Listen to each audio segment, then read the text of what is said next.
Bonjour à toutes et à tous, bienvenue sur ce nouvel épisode d'Avenir, donc le podcast immobilier de Télescope.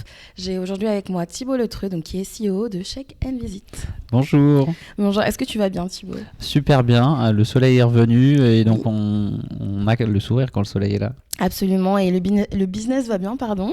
Écoute, ça reprend. Je lisais justement hier une publication d'un de nos clients en Bretagne qui annonçait plus 40% en transactions par rapport à l'année précédente et plus 8% en location. Et forcément, nous, on le ressent directement sur cette verticale de l'immobilier. Mais il y a aussi plein de nouvelles verticales dont on aura le plaisir de discuter ensemble qui commencent à prendre vraiment de l'ampleur chez nous. Donc le business va plutôt bien. C'est parfait. Écoute, nous, notre objectif, c'est d'en apprendre un peu plus sur toi. Donc, on va faire un bond dans le passé. Est-ce que tu peux nous expliquer un petit peu d'où tu viens, ton parcours, quelles ont été tes premières expériences professionnelles Eh bien, moi, je viens de Bretagne. Donc, j'ai pris le train ce matin, comme je te disais, d'une petite ville à côté de Rennes qui s'appelle Fougères, où j'ai fait toute ma scolarité. Et puis, après, j'ai eu la chance de pas mal voyager à travers le monde. Et après, dans mon parcours scolaire, j'ai fait des échanges qui m'a du coup donné une ouverture sur le monde et aussi pas mal de déménagements, on y reviendra tout à l'heure. Et ma première expérience professionnelle, elle commence à 15 ans puisque j'ai créé ma première entreprise à 15 ans qui était un site un site de vente en ligne de skateboard. À l'époque, voilà, j'avais les cheveux longs un peu à la Justin Bieber et on aimait bien faire du skateboard avec les amis et du coup on a commencé par imprimer des t-shirts avec voilà, notre petit logo qui s'appelait Cacahuète, c'était le nom de la team de skateboard. Et puis je me suis dit, moi j'ai envie d'aller plus loin. Et donc du coup j'ai motivé mon père, il a créé une auto-entreprise et c'est moi qui, avec ses fonds, qui ai commencé voilà, à démarcher des marques, etc. Le distributeur français à l'époque voulait pas, parce que j'étais que en ligne, du coup j'ai été me sourcer aux États-Unis. Et puis voilà, le soir du coup en rentrant du lycée, moi je faisais pas mes devoirs, j'allais discuter avec mes clients potentiels sur MSN. Donc maintenant il y a plein d'autres solutions qui permettent de chatter en ligne comme Crisp qui sont incroyables, mais à l'époque ça n'existait pas et donc du coup moi je faisais ça sur MSN. Donc j'ai géré ça jusqu'à mes 18 ans et puis après voilà, j'ai fait pas mal d'autres projets qui s'apparentent à l'entrepreneuriat comme l'organisation de soirées, l'organisation d'un festival pour l'UNICEF, on pourra y revenir. Et puis après j'ai profité de mes études supérieures en école de commerce qui a souvent une réputation sulfureuse de bien profiter, etc. Et puis donc là j'ai fait pas mal de stages, également des voyages. Et à ce moment-là, du coup, à la fin de mes études, j'ai été recruté par une entreprise sur la gestion de patrimoine. Et donc, c'est grâce à cette entreprise que j'ai commencé à mettre le pied un petit peu dans l'immobilier de manière concrète avec un investissement. Donc voilà, et puis de mes 18 à mes 23 ans, j'ai dû gérer des biens immobiliers pour mes parents puisqu'ils avaient divorcé, du coup ils étaient plus sur place. Donc ils avaient vu que j'avais une appétence pour pas mal de choses, vu que j'avais créé ma boîte, j'étais un peu dégourdi. Et donc c'est comme ça qu'ils m'ont dit, bon allez, gère les appartements, nous on a la flemme et on n'est plus sur place, quoi. Mais c'est hyper impressionnant que aussi jeune, t'aies sauté dans le monde de l'entrepreneuriat. Et est-ce que tu penses que à cet âge-là, t'as eu une innocence qui a fait que ça t'a pas empêché d'avoir peur des portes qui pouvaient... Ouais, c'est vrai que j'ai rien fait de ce qu'on m'a appris après en école de commerce, de faire un business plan, de faire une analyse de marché, etc. Moi, j'ai fait tout l'inverse. J'ai dit, je veux faire ça. Je l'ai fait plutôt comme on l'apprend aujourd'hui en start-up, de commencer par faire un skateboard avant d'envisager la Formule 1. Donc, j'ai commencé à imprimer mes propres t-shirts. Voilà, j'en ai vendu quelques-uns. Ça m'a fait un premier pécule pour pouvoir investir dans un premier stock. Et après, voilà, à l'époque, j'avais acheté, je me rappelle, un site, comment faire son site web pour les nuls et comment créer un site sur Oxatis. C'était un peu un CMS comme Shopify aujourd'hui, mais un peu ancienne génération. Et donc, du coup, j'avais commencé à faire ça. Et j'avais trouvé une personne qui avait voulu bien m'aider, un peu l'ancêtre du freelance. Mais il y avait pas Malte à l'époque. Et oui, en fait, c'est de l'innocence parce que, voilà, je discutais, j'étais passionné par le skateboard à l'époque. Et donc, du coup, c'était voilà, un œil aguerri, mais je m'inspirais quand même d'un certain nombre de concepts puisque à l'époque c'était le début de ventes privées et donc du coup en fait moi j'ai décliné des ventes privées, donc j'appelais ventes privées de manière assez simple mais dans le skateboard. Et donc du coup avant de commander mes stocks à l'étranger, je les vendais à un prix intéressant pour mes clients parce que derrière je savais qu'il y avait globalement 6 semaines de délai, mais que parce qu'ils avaient une bonne affaire ils étaient prêts à attendre. Et donc du coup ouais, je regardais ce qui se faisait, ce que j'aimais bien moi en tant que consommateur, j'essayais de le reproduire de manière un peu naïve. Et puis de fil en aiguille, j'ai essayé plein de choses comme ça qui m'ont tenu en haleine dans tout ce projet qui financièrement n'a pas été une réussite, mais qui m'a beaucoup stimulé et qui m'a beaucoup appris, quoi. Et du coup, à 18 ans, tu te retrouves à gérer des biens immobiliers. C'est tes parents, comment est-ce que ça s'est passé? Comment tu l'as vécu? Bah pareil, hein, c'était pour moi une nouvelle expérience. On me dit d'aller gérer des biens immobiliers. J'avais moi jamais fait ça de ma vie, donc je me retrouve à faire un état des lieux sur papier avec une personne qui avait, je sais plus, presque 50 ans. Et donc moi je lui dis que bah là le trou qu'elle a fait globalement, elle va devoir le payer, quoi. Et donc du coup c'est vrai que c'était un peu particulier, mais après je me souviens qu'il y avait un des appartements, et c'est le premier que j'ai eu à m'occuper. C'était un appartement qui était certes un peu excentré pour l'époque, mais qui était un très bon appartement. Et juste l'agence, ça l'embêtait en fait, parce que c'était une agence du centre-ville. Du coup, elle avait publié peut-être une annonce et elle n'y était pas revenue. Elle n'avait pas fait l'effort de faire des belles photos, etc. Et moi, en une semaine, en fait, j'ai loué cet appartement alors qu'il était depuis plusieurs semaines dans l'agence. Et donc, du coup, là, j'ai réalisé qu'effectivement, en fait, il y avait peut-être des alternatives dans certains cas de faire soi-même. Et du coup, ça m'a passionné et j'ai voulu un peu automatiser le truc de comment je m'embête le moins possible dans quelque chose qui est pour autant assez stimulant. Et donc à cette époque, j'avais arrêté le projet de skate shop en ligne. Et donc du coup, c'était un peu comme une nouvelle impulsion d'entrepreneuriat, même si j'avais finalement pas trop à me creuser la tête. C'était voilà, tu dois t'en occuper, il y a un problème de fuite d'eau, tu trouves le plombier, et puis ça s'arrête là, quoi. Ok, et est-ce que c'est de là qu'est parti Check and Visit ou pas encore? Alors non, pas encore. C'est arrivé plus tard. C'est un peu en lien avec du coup mon premier CDI dans cette entreprise de gestion de patrimoine qui a été depuis racheté par Meilleur Taux, qui s'appelle Meilleur Placement. Et donc en fait, comme je l'ai dit, j'ai eu la chance de beaucoup voyager avec mes parents. Et dans des formes de voyage assez simples, c'est-à-dire que c'était pas les gros hôtels all-in exclusive. Alors il y a eu des vacances comme ça, mais c'était beaucoup de voyages à pied, en contact direct avec les populations. Et donc mon histoire personnelle m'a fait me dire que à 15 ans, j'avais envie de retrouver les valeurs perdues de l'Occident, notamment grâce à mes voyages sur le continent africain. Et donc du coup, j'avais cette idée en tête de faire un voyage à travers le monde depuis que j'avais regardé Into the Wild. Et donc du coup, l'idée de ce voyage était de faire voilà, un tour d'Afrique par la voie terrestre et de remonter jusqu'au Népal. Et du coup, je venais d'investir en fait dans l'immobilier, puisque voilà, cette entreprise avait un message, c'était s'endetter pour mieux s'enrichir. Donc à 23 ans, CDI en poche, je me suis dit, je vais investir dans un appartement. J'ai eu l'opportunité que l'appartement que j'avais identifié, en fait, tout l'immeuble était à vendre. Donc je me suis empressé d'aller dire à mon papa que c'était une super opportunité et qu'il fallait qu'on le fasse ensemble. Et donc il a eu la confiance, enfin il m'a encore accordé sa confiance une deuxième fois. Et donc du coup, on a fait cette opération. Donc j'avais 23 ans à l'époque. Et du coup, voilà, c'était un peu le moment. J'avais fait 1 an dans ce CDI. Je projetais pas toute ma vie dans cette entreprise, même si j'ai appris énormément de choses grâce à la confiance des fondateurs. Et donc, du coup, j'avais 2 problèmes. C'était comment gérer les visites de ces nouveaux appartements, mais aussi des anciens, et également les états des lieux si je suis à l'autre bout de la planète, quoi. Et donc, c'est de là qu'est né Check and Visit. La super introduction. Du coup, qu'est-ce que Check and Visit? Aujourd'hui, Check and Visit, c'est une solution qui permet aux entreprises de collecter efficacement des données partout en France pour les aider à prendre des meilleures décisions. Et donc, la première étape, puisque du coup, cette vision ne s'est pas construite au démarrage, c'est une conséquence de plein de choses. Mais au démarrage, c'était véritablement voilà, de faire des états des lieux pour les propriétaires, donc à la base moi-même. Et puis rapidement, en fait, on s'est rendu compte qu'on a été sollicité par des professionnels qui étaient tout autant concernés par l'état des lieux, parce que c'est souvent ce qu'ils aiment le moins faire, qui est le plus chronophage, qui est en plus très saisonnier comme activité, donc qui génère des problématiques autour des ressources humaines.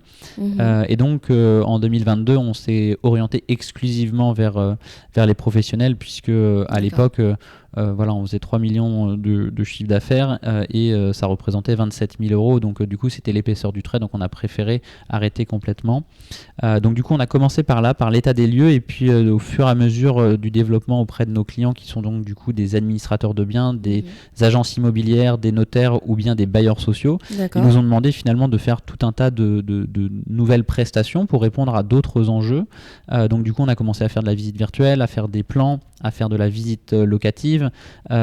Et après, il y a des entreprises connexes à la gestion locative, notamment des grands propriétaires institutionnels comme le ministère des Armées, qui nous a demandé de faire un grand inventaire de leur patrimoine. Donc en 7 mois, on devait aller visiter 5500 logements occupés et 600 copropriétés selon un cahier des charges assez précis. Et donc du coup, là, on a commencé vraiment à percevoir en fait le côté de on a un réseau, on a une tech.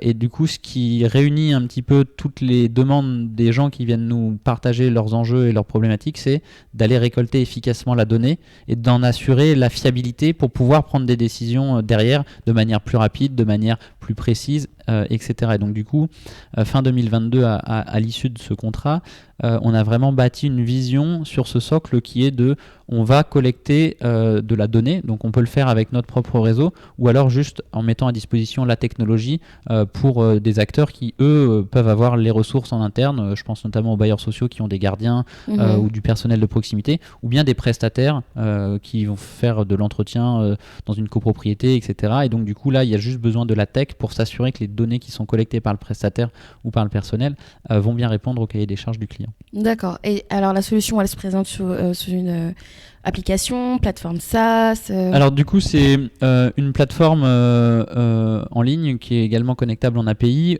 où un client en fait va nous solliciter à la demande. Donc il va nous dire voilà, j'ai besoin de vous. Donc soit il va nous donner une date butoir, soit il va choisir une date, etc.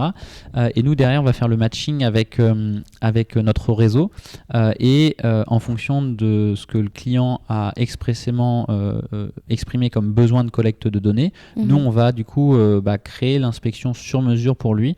Donc je prends un exemple, on peut faire un simple rapport PDF avec des photos qui est on va dire le plus basique, mais on peut aller jusqu'à scanner les bureaux ici et de faire un modèle 3D, une visite virtuelle, localiser des informations, détecter avec l'IA des objets comme par exemple des éléments de sécurité comme les extincteurs, les issues de secours, les sprinklers, etc. Pour pouvoir répondre à des cas plus complexes.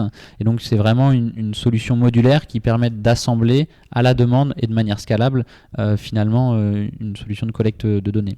Donc ça c'est vraiment quand on opère le service pour le client, ce qui est aujourd'hui le gros de notre activité. D'accord. Et on est en train de sortir également la partie SaaS où là du coup c'est vraiment j'ai créé mon inspection personnalisée pour plein de cas différents. Donc ça peut être pour ma conformité extincteur, pour de l'entretien d'équipement, etc. Enfin tout un tas de cas de figure, il n'y a pas de limite. Et pareil, on choisit le livrable. Est-ce que je veux juste un rapport? Est-ce que je veux de la donnée structurée? Je veux un modèle 3D, un plan, etc. Et là du coup je vais le distribuer moi-même auprès de mon personnel ou de mes prestataires. Et donc ça c'est quelque chose qui va intervenir sur la deuxième partie de l'année 2025 puisque du coup notre vraie force c'est d'avoir un réseau de 350 personnes sur 3200 codes postaux. Donc on s'est concentré sur faire l'outil dans le cadre des contrats qu'on avait déjà et là en fait on a énormément de demandes sur utiliser l'outil aussi soi-même et donc du coup c'est ce qu'on est en train de débloquer. D'accord. Pour parler un peu plus des données, tu en as cité quelques-unes, mais quelles sont les données principales qu'on trouve sur Check & Visit? En fait, les données, c'est des choses qui peuvent se parenter de manière très simple, comme donner par exemple les caractéristiques d'une porte, d'un extincteur, sa référence, sa date de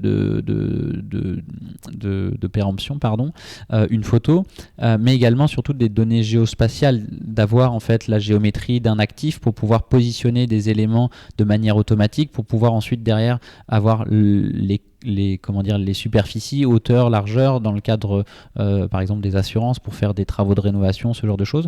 Donc il y a vraiment beaucoup de données au sens large et après en fait on va venir mettre le curseur en fonction de ce que le client souhaite.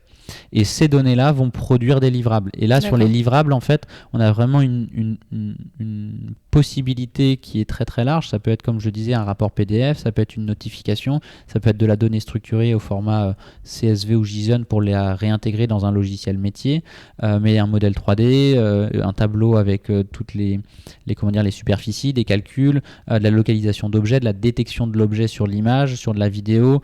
Il y a vraiment tout un tas de choses qui sont possibles, et c'est aujourd'hui la force de l'outil, c'est de pouvoir créer des inspections sur mesure, mais de façon scalable, de manière très rapide, parce que souvent on dit oui, je peux faire du sur mesure, mais déjà ça va coûter très cher, et deux, ça va prendre beaucoup de temps. Et donc du coup c'est vraiment là ce qu'on a créé, un outil qui permet de faire ces inspections sur mesure par des personnes non tech, parce qu'il fallait pas que nos équipes techniques soient en permanence sollicitées pour créer cette chose là, et parce que tous les clients ne se ressemblent pas. En fait, nous on l'a constaté, c'est que il y a une personne qui peut avoir la dénomination d'un objet par un mot A et l'autre par un mot B, et donc du coup c'était vraiment cet enjeu-là auquel on voulait répondre, tout en s'appuyant possiblement sur notre réseau dans le cas où le client ne peut pas collecter lui-même l'information. Ok, très bien. Tu as parlé d'IA. Ouais. Quelle place a l'IA aujourd'hui dans Check & Visit ? Est-ce que vous l'avez complètement intégré ? Est-ce que vous êtes en introduction peut-être de cette nouvelle solution ? Et toi, qu'est-ce que tu penses peut-être aussi personnellement de l'IA dans un troisième temps ? Ok.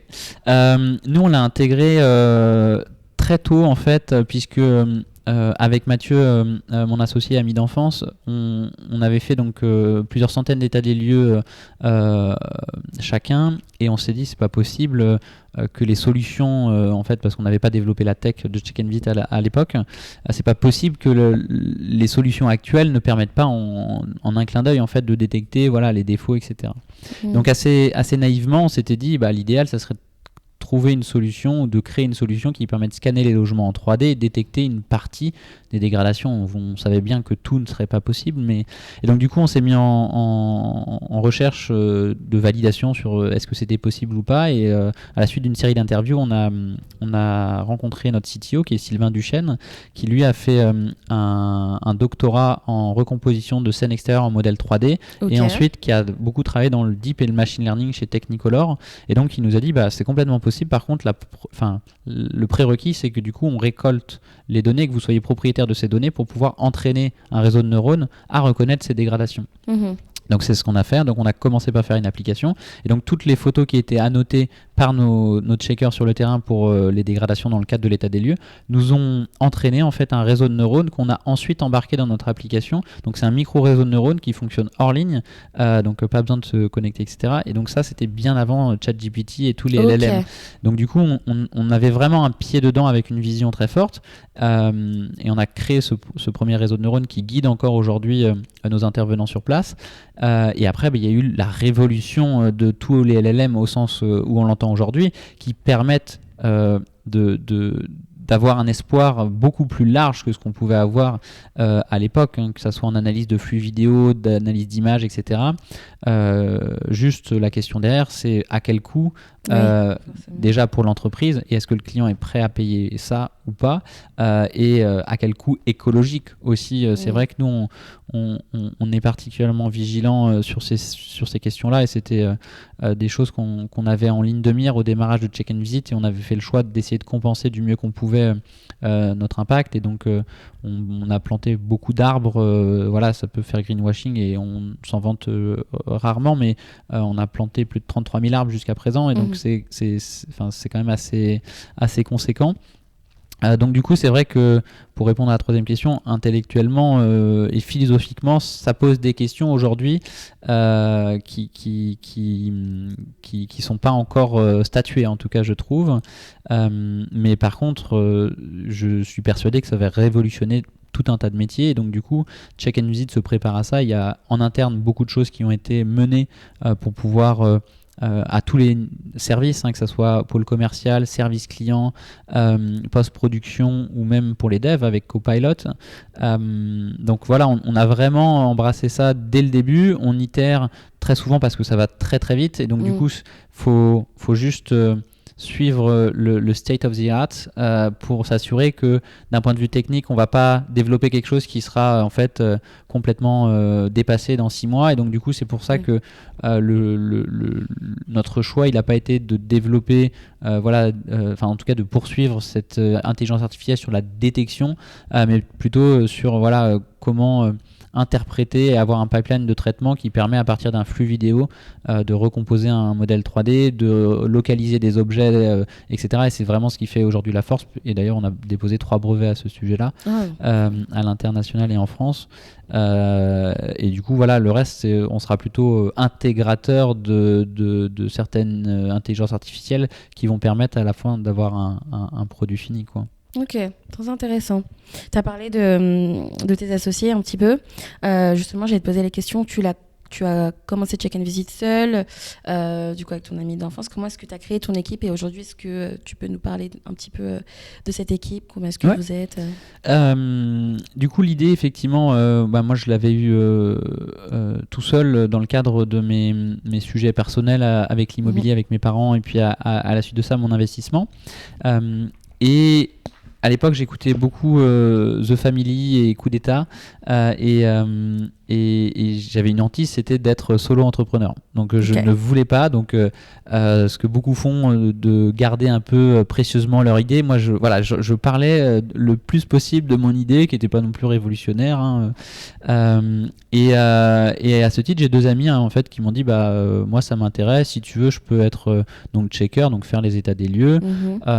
Donc c'était des amis qui n'avaient rien à voir avec tout ça. Et on s'est associés très rapidement. Et il y en a un pour des raisons familiales qui est tout de suite sorti du projet quelques mois après. Donc du coup, on a commencé l'aventure avec Mathieu. Ensuite, du coup, on a été rejoint par Sylvain, qui est donc le directeur technique. Puis par Ronan, qui est un deuxième ami, qui était du coup sur la partie commerciale.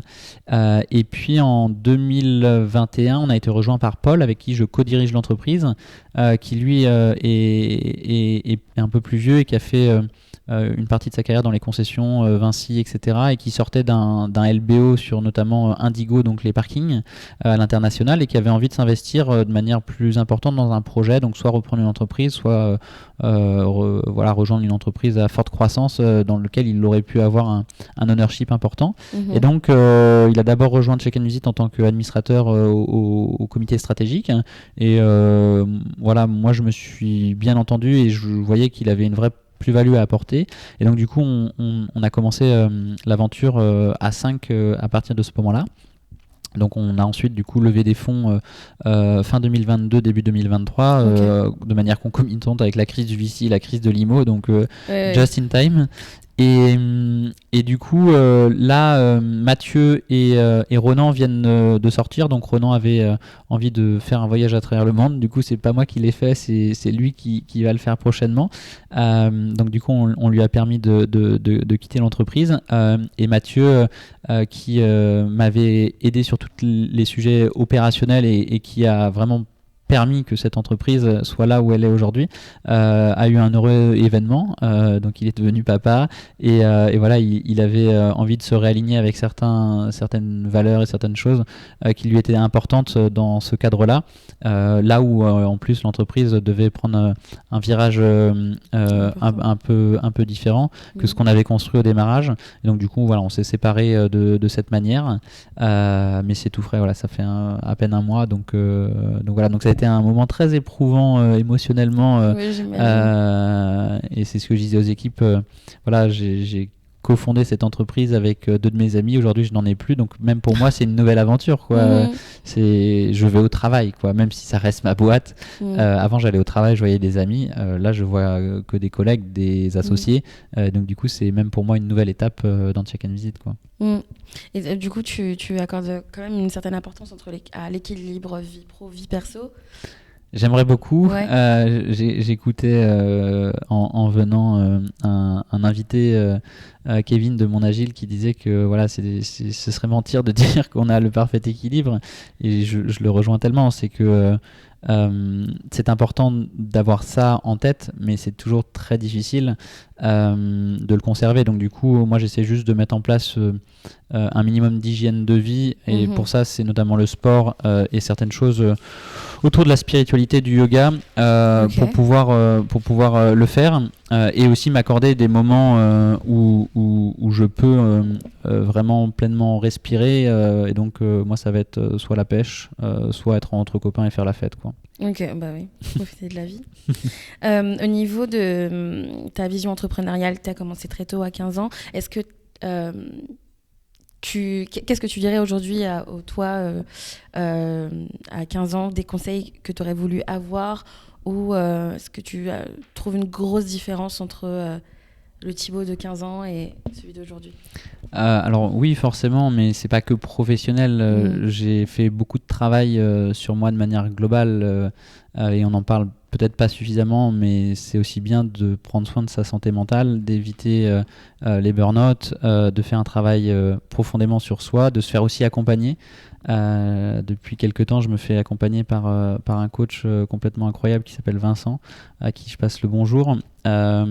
Et ça permet de prendre conscience véritablement de certaines choses, notamment que tout le monde ne réfléchit pas comme moi, et que du coup, c'est aussi à moi de m'adapter à un certain niveau. Mais ce que je dirais, c'est fais-toi confiance, et sois moins exigeant, et prends plus soin de toi, parce que il y a des moments où je me suis mis un peu en danger de santé mentale avec un driver qui était soit fort et soit parfait.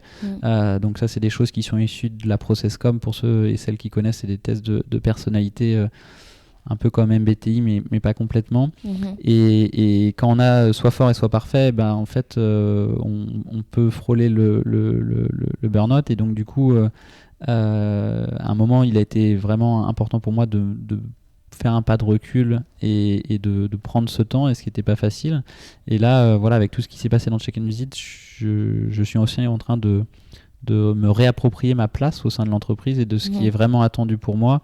Là où avant j'étais beaucoup dans le faire, là en fait on attend de moi que je sois beaucoup plus un leader inspirant au quotidien, qui amène de la confiance et de la sérénité, et qui, quand on a toujours été amené à faire par soi-même et à vouloir montrer qu'on sait mieux faire, c'est vrai que cette nouvelle place est assez délicate, et je trouve que voilà, c'est des sujets qui sont pas souvent mis au jour, en toute humilité, mais qui mériteraient peut-être, lorsqu'on est entrepreneur ou entrepreneuse, de s'y attarder un petit peu. Et voilà, je lisais un article récemment où en fait tous les VC, quand ils investissent dans une boîte, ils devraient imposer un coaching en fait des dirigeants, parce que c'est tellement déterminant pour la réussite en fait de la société, que c'est pas pour les 15, 20, 30 ou 50 000 euros qui vont passer là-dedans.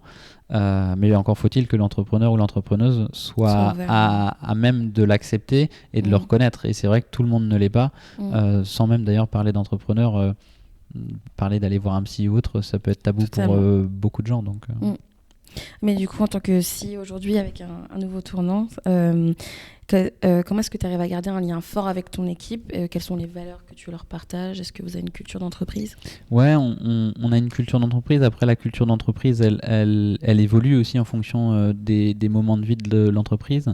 Nous, on avait fait un gros travail il y a 2 ans avec une consultante, Fanny Basto, qui elle aussi est remarquable, et que je conseille à tout le monde de solliciter s'ils ont des besoins autour de ça, pour justement, à partir de l'essence des personnes qui composaient l'entreprise, comment on définit notre manifesto, nos valeurs, et surtout comment on les incarne, parce que bien souvent on a un peu ce côté de on a des valeurs, ça fait un peu bullshit, personne n'y croit, et du coup comment on l'incarne. Et donc du coup là on s'est un peu inspiré du livre d'Alan que tu as peut-être lu, qui est très enrichissant pour ça. Et donc du coup voilà, on a fait un petit livret sur cette culture, et donc globalement c'est: nous sommes engagés, nous sommes solidaires, ensemble nous allons plus loin, et nous respectons celles et ceux qui nous entourent. Et donc du coup à plein de niveaux, il y a voilà des principes d'action qui se mettent en place, et sinon après le lien, j'ai une position qui est particulière dans l'entreprise puisque je suis toujours vu comme le dirigeant. Donc moi, j'essaye de plus en plus d'utiliser le moins de mots savants parce qu'on a tendance à utiliser beaucoup de jargon quand on est dans les startups et au sein d'une entreprise, ça peut être finalement assez excluant. Donc j'essaye de vulgariser, d'encourager les équipes à vulgariser, de prendre du temps un petit peu avec les équipes, de questionner mais pourquoi on fait ci, pourquoi on fait ça, mais tu trouves pas qu'on pourrait faire différemment? Ah bah si, bah comment? Donc ça c'est vraiment quelque chose que je suis en train d'expérimenter maintenant de manière très récente.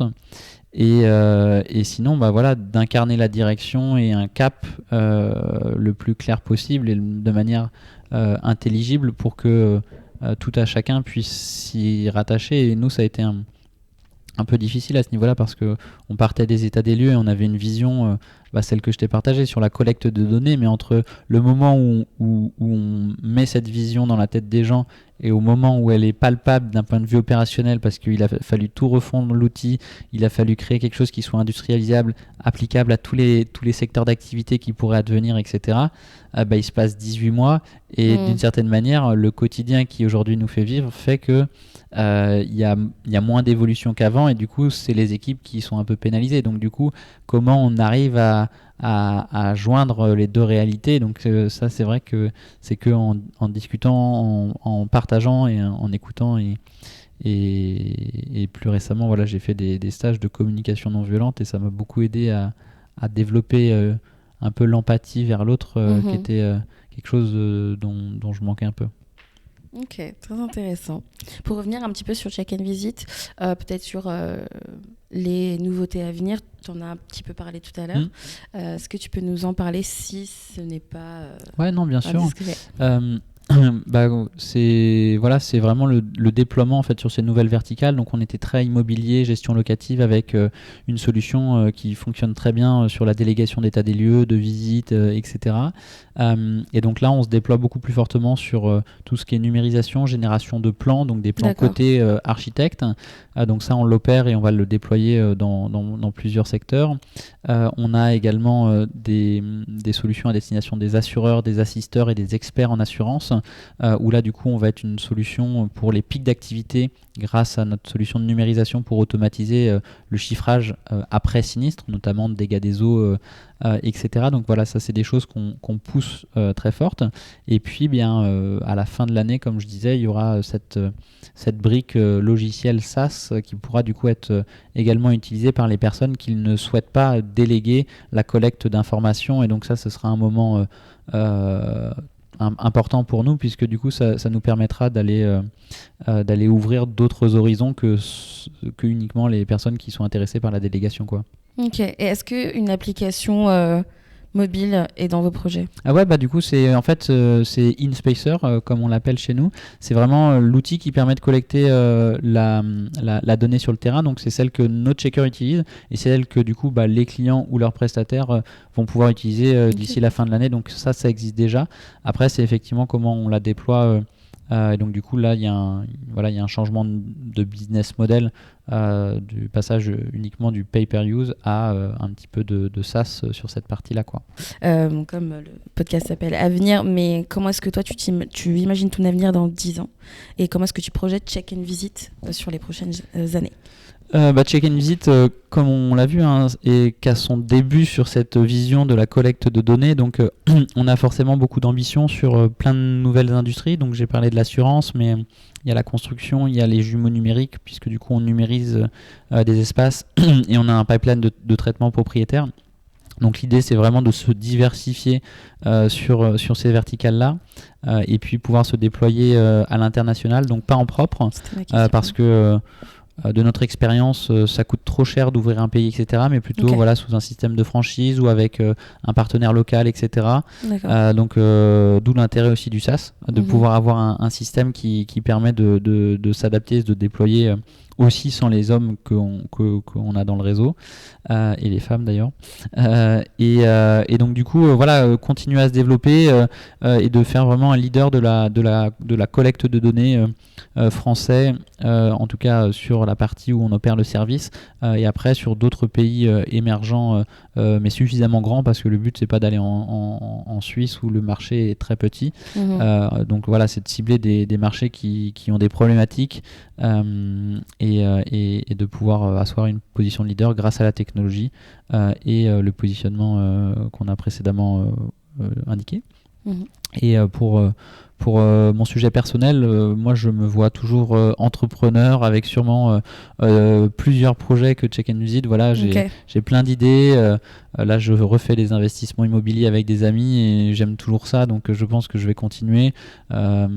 Et voilà, peut-être que j'investirai dans d'autres projets, peut-être que je ferai d'autres choses en parallèle, mais voilà, pleinement mobilisé pour l'avenir de Check and Visit, parce que enfin on est au point de basculement de notre histoire, et ça c'est très très enthousiasmant. Et puis en plus de ça, le marché immobilier repart, donc notre sous-jacent historique va continuer à être boosté par ça, quoi. Ok, top. On va finir par un petit jeu que j'ai commencé à installer cette année. C'est un jeu que tu préfères, donc tu as deux situations, t'en choisis une, ou tu peux être hésitant et choisir les deux. Donc c'est parti. Ok. Alors, est-ce que tu préfères collaborer avec des grands groupes immobiliers ou accompagner des agences indépendantes ?